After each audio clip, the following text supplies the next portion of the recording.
سورة القصص آیت نمبر 78 صفحہ 630 أعوذ بالله من الشيطان الرجيم بسم الله الرحمن الرحيم قال إنما أوتيته على علم عندي أولم يعلم أن الله قد أهلك من قبله من القرون من هو أشد منه قوة وأكثر جمعا ولا يسأل عن ذنوبهم المجرمون صدق الله العظيم بسم الله الرحمن الرحيم قال وإلقارون إنما بشكا أوتيته أكرشوي دمال ماتا على علم زما بقويا عندي إما سردا أولم يعلم أيدين قيدو أن الله بشكا لتلا قد أهلك على كردي من قبله بدن وراندي من القرون سمرا أمتنا من هو أشد أغاجي سياد سختو منه قوة لدنا بقوتي وأكثر جمعا أو زيادو بجمع قول دمالكي ولا يسأل أو تقوس بنشكي دي عن ذنوبهم لقد قناه نفاقلا المجرمون لمجرماننا بسم الله الرحمن الرحيم مخکینی آیاتونو مبارکونا د قارون ذکر اغار روان دی چې موسی علیہ السلام دته د دین دعوت ورکو او دا خبره ورته وکړه چې تا ته الله تبارک وتعالى مال درکړی دی نو په دې مال کې د زکات ورکړه او د زکات د بنی اسرائیل ذکر وشو چې هغه سلورمه حصہ د مال په هغې باندې لازمه وه نو قارون د موسی علیه السلام او د هارون علیه السلام خلافه قسمه قسم خبرې او پروپیګنډې هغه شروع کړي او اوس الله تبارک وتعالی د هغه یو ډیره خطرناکه خبره ذکر کوي قارون وایي انما اوتیته على علم عندي دا سمال چې ما ته راکړی شوی دی دا ما ته په خپله پویه باندې راکړی شوی دی علا علم د دې مفسرینو حضراتو دوه ترجمې کړي دي یو ترجمه دا ده چې د قارون سره د تورات علم و یو روایت کې دا راغلی چې دی د تورات حافظ او ډېر خوږ آواز یې هم خو لیکن په هغې باندې عمل نه حدیث مبارک کې دام راغلی دی آخر زمانہ کې با دا نبی کریم صلی الله علیه وسلم د خپل امت متعلق دا ذکر راغلی دی د دې امت متعلق نبی علیہ الصلوۃ والسلام فرمایلی دی چې آخر زمانہ کې با فاسقان قاریان هم پیدا کړي چې د هغې قرآن مجید با د هغې د خولې نه د هغې زړه ته نه کوځي نو دی په هغې کې داخل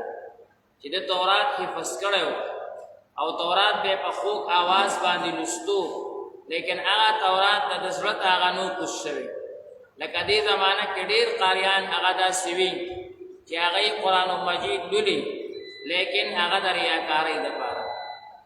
ریاکاري مقصد وي ګیرې وړې کوي ګیرې کلی او خاص تر په عربو کې تاسو وګورئ چېرته یو به داسې پیدا نه کړي چې د هغه ګیره د شریعت مطابق وي د هغه کپړې د شریعت مطابق وي دا هغه عمل د شریعت مطابق وي لیکن قرآن مجید په داسې په خوږ آواز باندې وایي چې انسان وایي چې بس دوی او ما اورېد لیکن د هغې عمل د شریعت مطابق نه دی نو نبي علیه الصلاة والسلام فرمایي زما د امت آخره زمانه کې قاریان به هم داسې نو دا قارون هم په دغه خلکو کې داخلو چې دوی چې ما دا تورات حفظ کړی دی او تورات په خوږ آواز باندې لولم. د دې نه مې مقصد دا دی چې ما ته مال راجمع شي، مال یې مقصد. او بله معنی مفسرینو حضراتو دا کړې ده علی علم عندي، چې ما ډېر هنرونه یې زده کړي دي، ډېر کارونه او ډېر ستړي مې کړي دي، دې دپاره چې دا مال راته راجمع شي. نو ما مال په خپل زور باندې او په خپل کوشش باندې او په خپلو هنرونو باندې راجمع کړی دی. او تاسو یې رانه اوس چې کوم دی نو داسې غواړئ، تاسو وایئ چې دې کې زکات ورکړه، دا زما مال دی، زه به دې کې زکات څنګه ورکومه؟ دا د دې مال یو ډېر خطرناک اثر وي. بعضې خلکو ته هغه دا مال ډېر زیات تکبر پړه کې ورواچي. او مال څه بد څیز نه دی، ولیکن چې کله انسان مار ساتي او د هغې دم ورځي نو بیا دا مال نقصان نه کوي. دغه شانتې یو انسان سره مال وي او د دې مال دم ورته ورځي نو بیا دا مال دته نقصان نه ورکوي. د مال دم هغه څه شی دی چې د هغې نه انسان زکات ورکوي، صدقات دې نه ورکوي. او درېیم دم یې دا دی چې انسان دغه مال د وجهې نه تکبر اختیار کوي. دا درې څیزونه چې کم کس کوي ته مال نقصان نه ورکوي. که څومره مال الله تعالی ورکوي،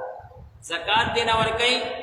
او صدقات هم دې نه ورکوي. صدقې دې دپاره چې مال ته نقصان میلاو نه شي. زکات خو حق دی، هغه به خامخا ورکوي، هغه فرض دی. او د هغې نه علاوه هم صدقات کوي. او درېیم تکبر پکې پیدا نه شي. دا د مال دم دی، د مال دم دا دی، دا دم. نو دا دم دته نه ورکړو، دا په مال سره تکبر شروع کړو او د وی چې دا مال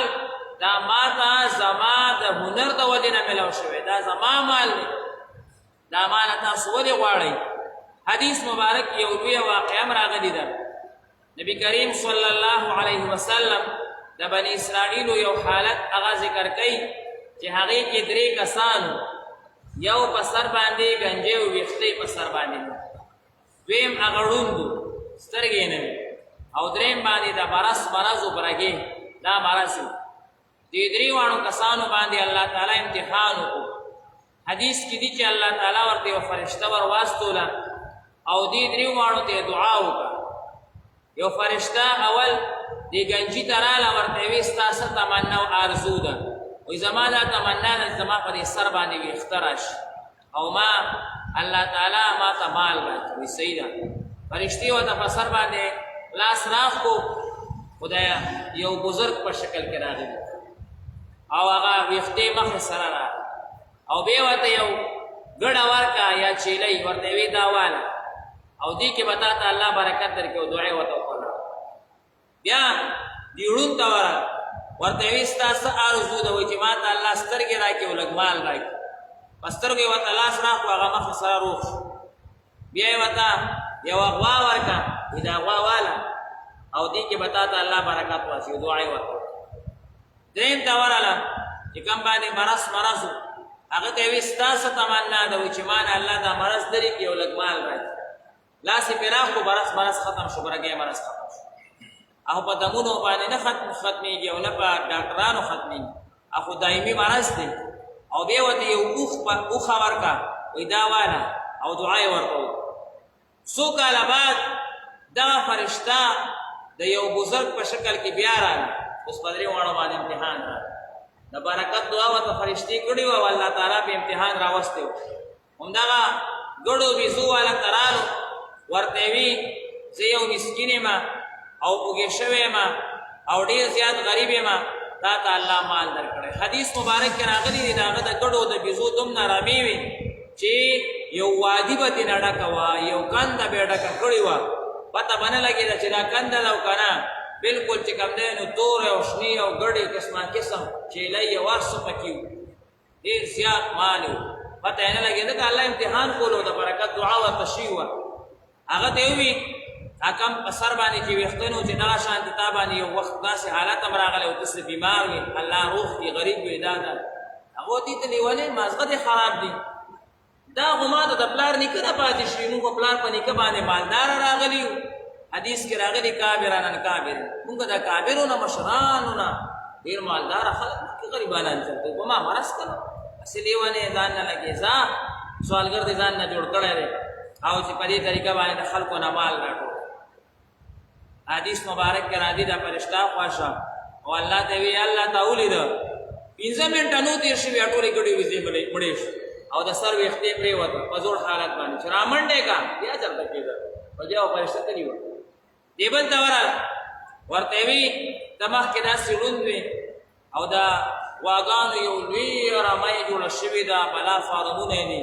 بلا حساب کتاب دی دا سیمخ کې لوند په پسترګو باندې او ستا غریبی مو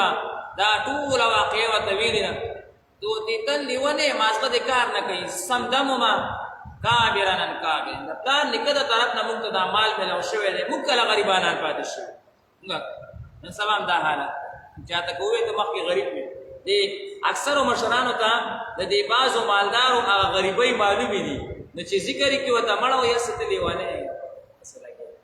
خپل خاندان باندې متزان بدکار موږ دا خاندان نه دی دا خاندان مو نه خپل خاندان بیا بدل کی خاندان هم بدل شي ورته تاسو خدا خاندان نه موږ خو پیدایشي خاندان یو موږ چې کوم دې پیدایشي ملکانان یو پیدایشي اربابان یو دا خاندان نه بدلیږي اب پښتو کې یو شعر دی وایي چې پیسې راشي د خر نام انسان جوړ شي دا پیسې د چې پردي پیرا خپلې دا پیسې ناشتا شي نو بهر حال دی کې د خر نام انسان جوړ شي بیا دا هر څنګه وی هغه یره خو پیدایشي